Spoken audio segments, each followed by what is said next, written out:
The following program is brought to you by Arlington Community Media, where we tell your story.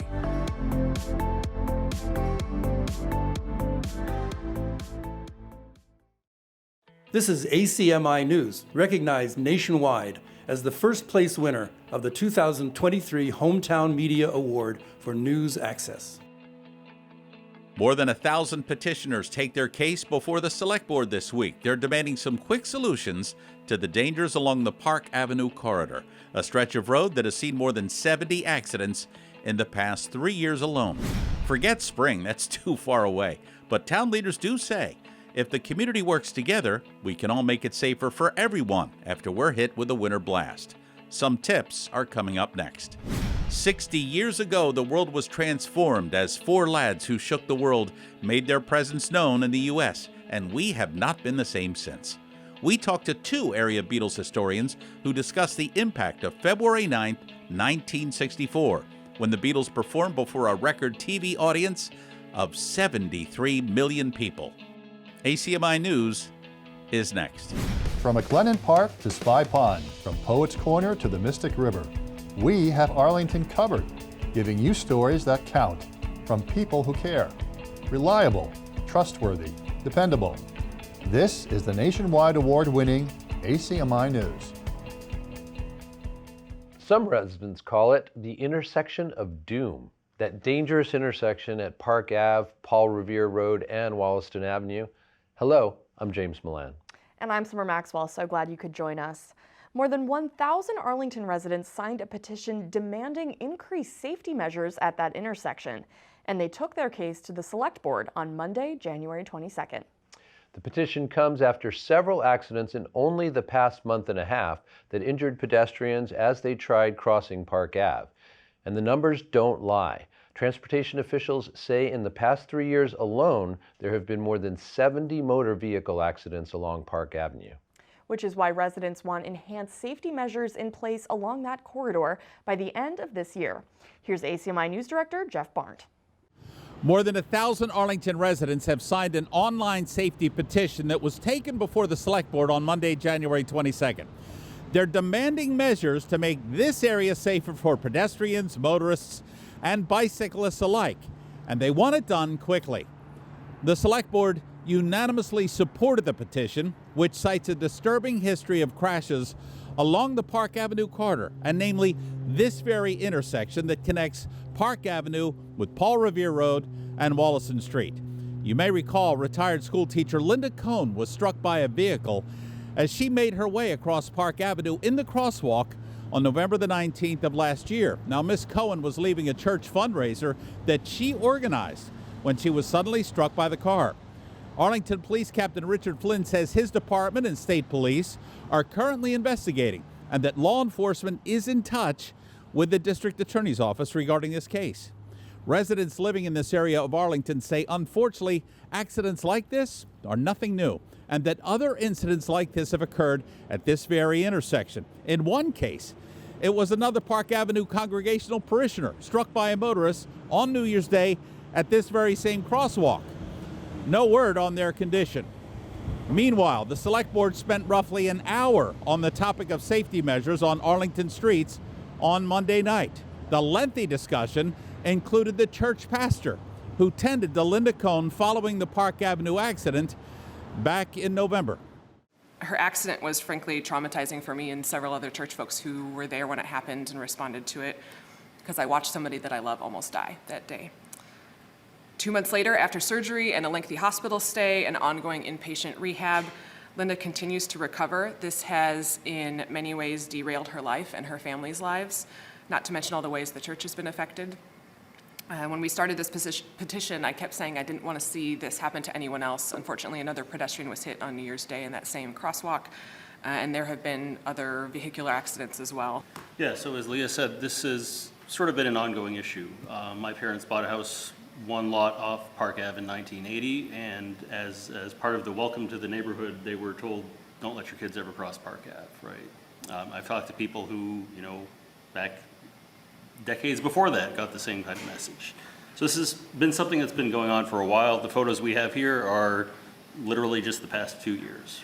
I live on Wollaston Avenue. I've lived there for 19 years, directly across from the church. My daughter's one of probably several referenced as having recently been closely hit. You can spend 19 years telling people to be safe, encouraging them to walk slowly. More needs to be done. Town manager James Feeney said he's asking for more funds in the capital budget to enhance the town's ability to make Arlington roads safer.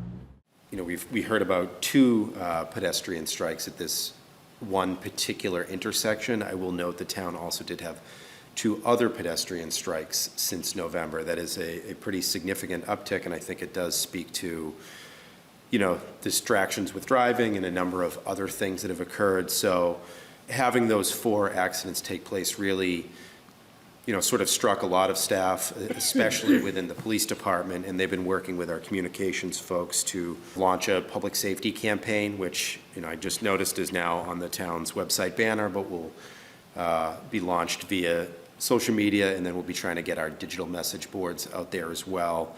You know, we're hopeful that our engineering team internally will be able to look at other potential quick build solutions that we may be able to implement. Some possible solutions, such as changing the speed limit in these parts, shortening the distance in certain crosswalks, and more signs and a more visible police presence, were all discussed. But everyone is on the very same page that something to enhance safety measures along the Park Avenue corridor and other streets in town, for that matter, must be done, and it must be done quickly. For ACMi News, I'm Jeff Barnes. Reverend Lyman Waldron and Joe Sullivan say they look forward to supporting town leaders as they work to implement more solutions in not only the Park Avenue corridor, but other areas that have been alarmingly dangerous for motorists and pedestrians alike.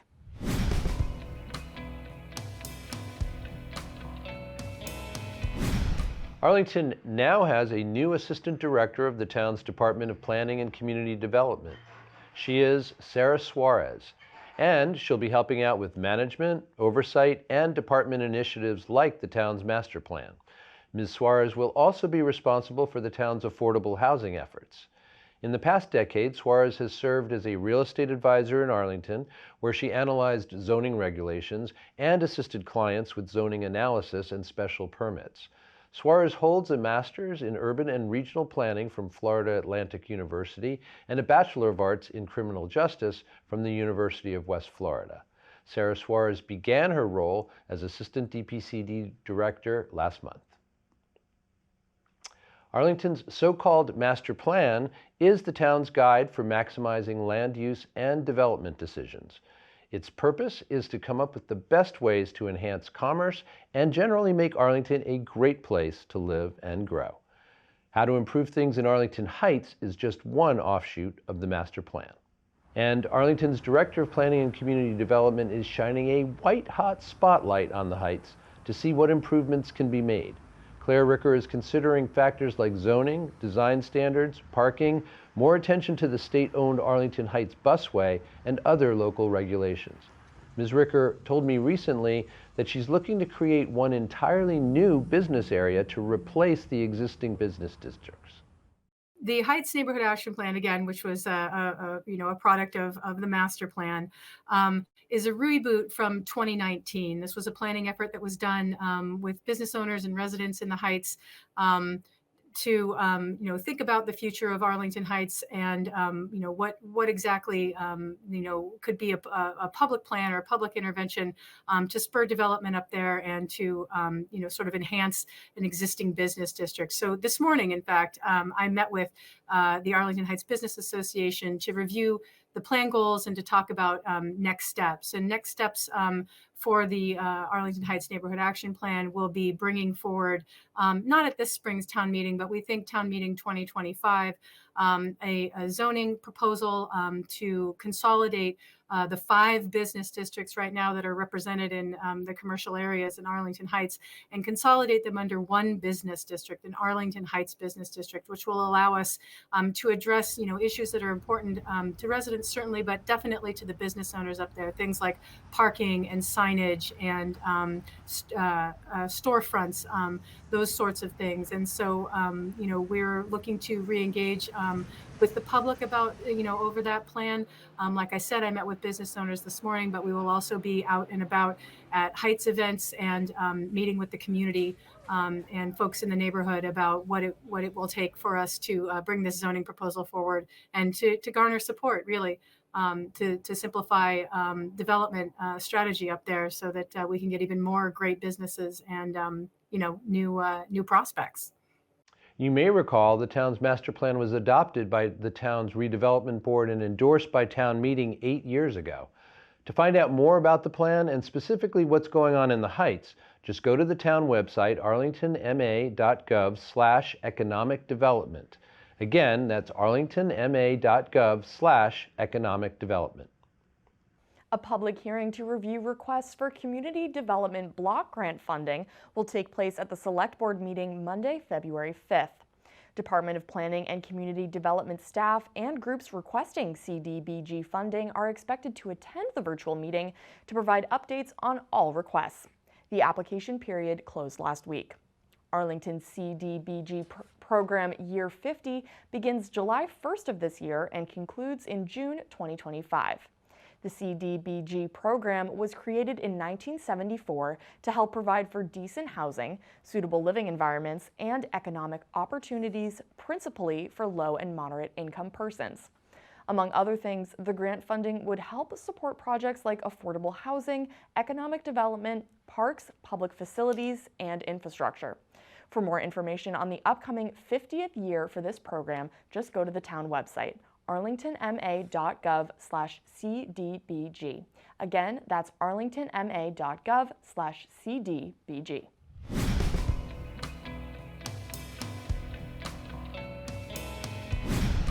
And as none of us need reminding that we are smack dab in the middle of winter. And this being New England, we have a long way to go before the robins sing and the flowers bloom.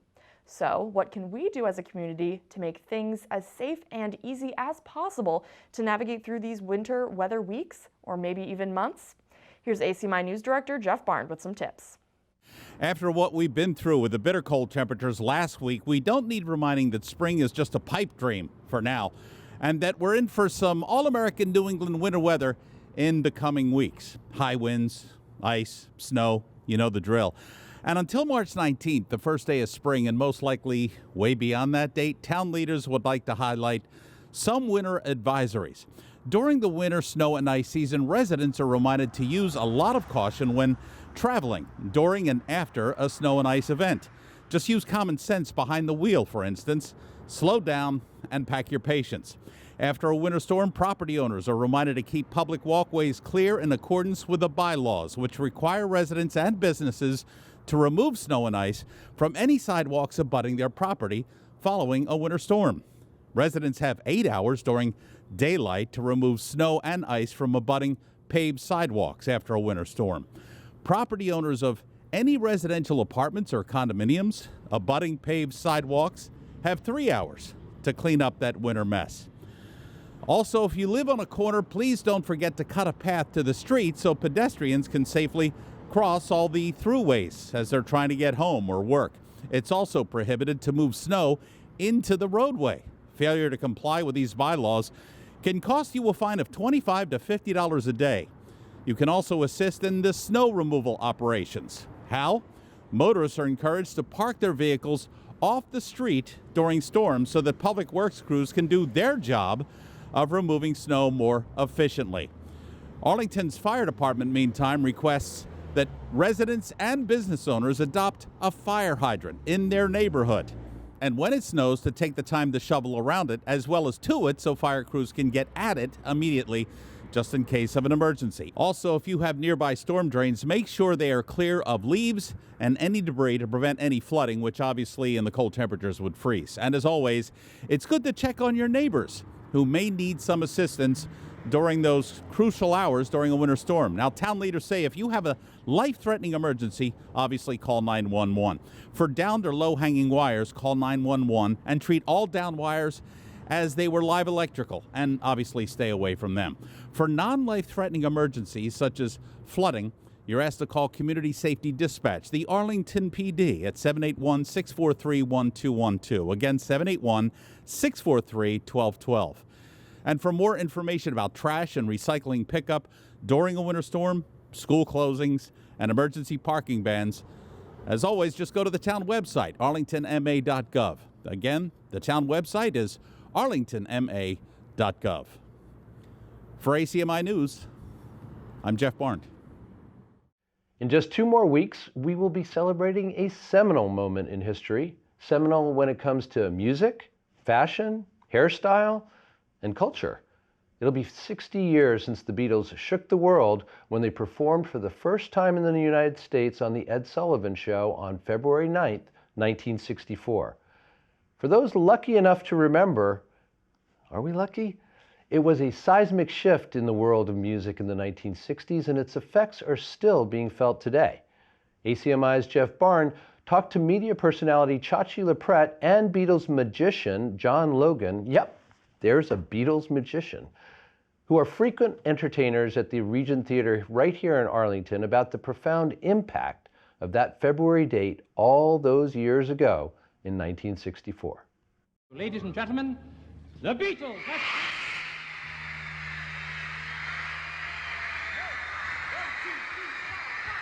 Close your eyes and I'll kiss you. But for me, first generation Beatle fan, grew up in Cambridge, Massachusetts, born in Boston, and had 2 older brothers and a sister. And so I was sucked into the vacuum, and this album right here that started it all for us as kids in Boston. When Meet the Beatles came out this month in 1964, and the iconic album cover, and certainly the back liner notes, the photograph, and I would just look at it for hours at a time as we anticipated February 9th, the Beatles arriving in America on the 7th, playing on Ed Sullivan on the 9th, and then playing 2 or 3 subsequent Sullivan shows that month. It was a Beatle bonanza. It was really fantastic. John, before we get started on the influence the Beatles have had in your life, first of all, you have to clarify, what does a Beatles magician do? Yeah, that's a great question. So I tell underground stories of the Beatles through the magic. So through the tricks that audience participation tricks, you learn about a different component of the Beatles that people may not know about. So the show that we have coming up, I'm talking about how they wrote their songs, Paul and John and their subconscious minds. We have some shows where I talk about their different personalities and how they all, because of that, they all created magic, no pun intended there. So it's really fun. Every trick I do, you learn something about the Beatles through the magic, and it's really fun. Yeah. Can't get enough of Beatles trivia. There's no doubt about that. For those people who remember that time, I remember I was on the floor. We're waiting for the Sullivan Show to come on. They finally come on. I remember my father behind me, World War II, Artie Shaw, Glenn Miller, Benny Goodman kind of guy, saying, "Boy, those guys are ugly." How difficult is it for you to describe the atmosphere of them coming over here and, yes, changing music, but also just completely changing culture, throwing everything out, and starting anew? Well, it's not very difficult for us. As you're right, Jeff, we lived through a strange time in 1963. Us as kids were listening to our parents' favorite bands and singers, and as you say, your dad, Artie Shaw. At my house, it was, with all due respect, Frank Sinatra, Bobby Vinton, Al Martino, and so we didn't have our own a band to call our own. It was all through our parents. And I remember in November, as a young boy, being taken out of school because of JFK being assassinated. Very sad, a couple of months.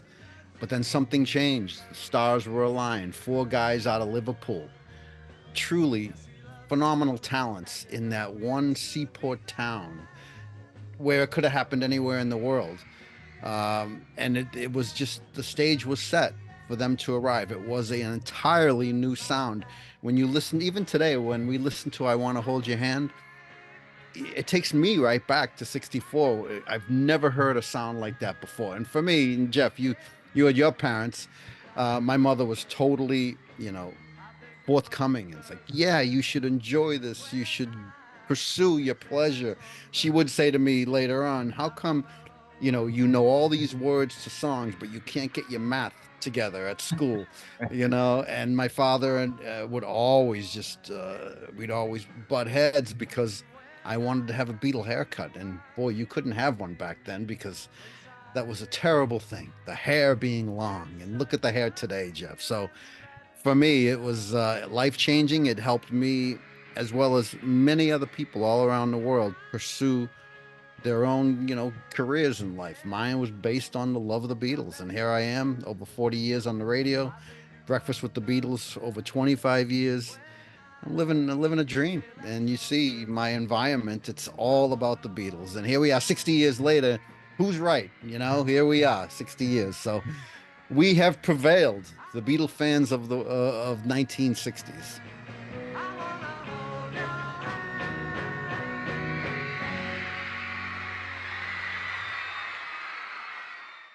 LaPrette and Logan will be celebrating the 60th anniversary at the City Winery in Boston on February 11th.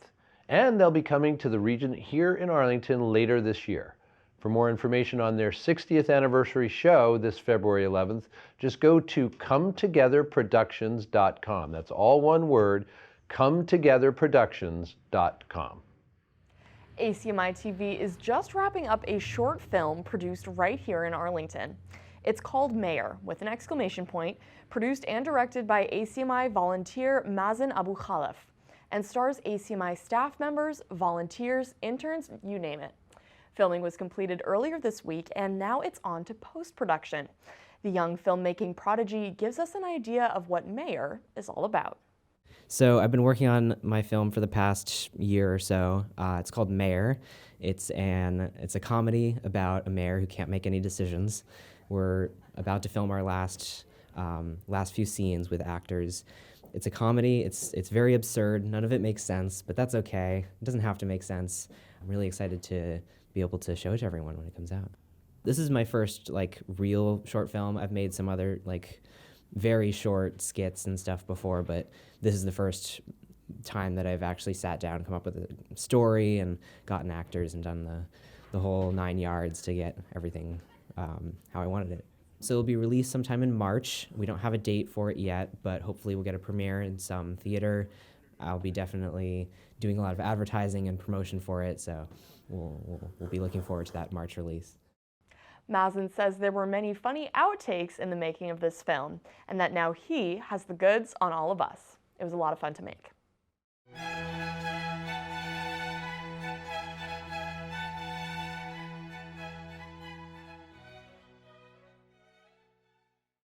Late last year, ACMi News completed a major project with the Cyrus D Art Museum.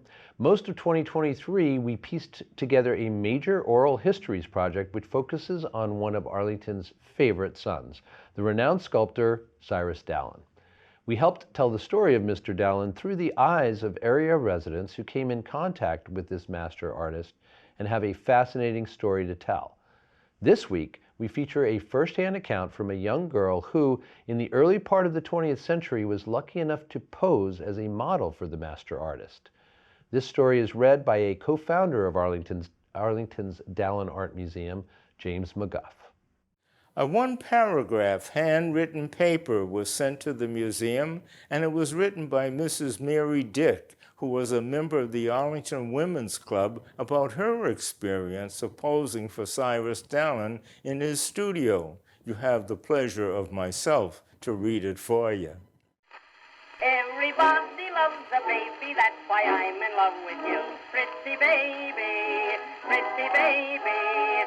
I'd like to be your sister, brother, dad, and mother too. Pretty baby. The following is a very short remembrance, and I mean short, by Mary Dick, wife of John Dick of Arlington. She was requested to recall what her life was like growing up in Arlington between 1910 and 1920 by one of her maternal granddaughters. It was just one paragraph, but it says a lot. The Women's Club of Arlington filled quite a place in my life for many years, and I often took part in the shows they put on. One of them was a masque written by Mrs. Vittoria Colonna Murray Dallin, in which I took the part of Diana. Mrs. Dallin loaned me her husband's bow and arrow and quivers of arrows for the occasion, he formerly being a champion archer. As a sequel to this, Mr. Dallin asked me to pose for the head and neck of a figure in a group he was doing for a girls' school in St. Louis, Missouri. It was called Alma Mater, and of course I found it a thrilling experience to watch the famous sculptor at work in his studio. Mrs. Vittoria Colonna Dallin produced and wrote many pageants for the town of Arlington and also for the Boston Girls' School, where she was a student and then also a teacher. She used to put the pageants on over by the Mystic Lakes. Some of them were even at the Arlington Town Hall Gardens. Mr. Dallin was a bronze winner in the 1904 Olympics in archery, and his bas-relief of Alma Mater was for St. Mary's College for Women in St. Louis, Missouri. Everybody loves a baby, that's why I'm in love with you. Pretty baby, pretty baby. And I'd like to be your sister, brother, dad, and mother too. Pretty baby, pretty baby.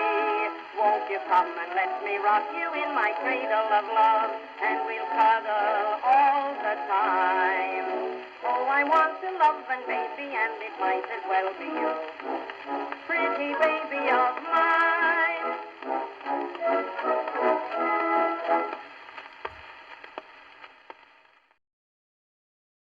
You may not know this, but few museums in the world are located in the town where the artist actually lived and worked, and we are among those select few.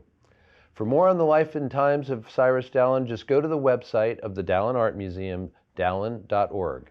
Again, that's dallin.org. And to see the complete Cyrus Dallin Oral Histories project, just go to our ACMi YouTube page, youtube.com/ACMiTV.